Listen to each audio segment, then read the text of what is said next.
जय जोहार, जय छत्तीसगढ़ संगवारी हो। संगवारी हो, बहुत ही जल्द हमन के नवा गाना जो कि एक ट्रेंड में चले रही गाना अपन सुने हैं मोंगरा के मजा कहाँ पावे।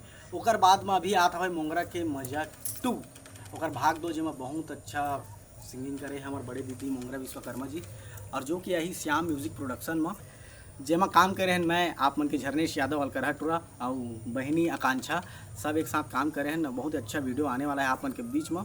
मोंगरा जी तो संगवारी हो, श्याम म्यूजिक प्रोडक्शन ला लाइक कमेंट सब्सक्राइब जरूर करिहा और हमार गाना ला आगे से आगे शेयर करिहा, माया दुलार बनाए रहिहा और हमन ला ऐसे ही माया दुलार देते रहिहा।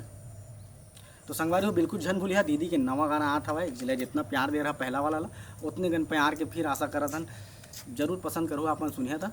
तो अभी सब्सक्राइब कर ले रहा श्याम म्यूजिक प्रोडक्शन ला। जय जोहार, जय छत्तीसगढ़। मोंगरा के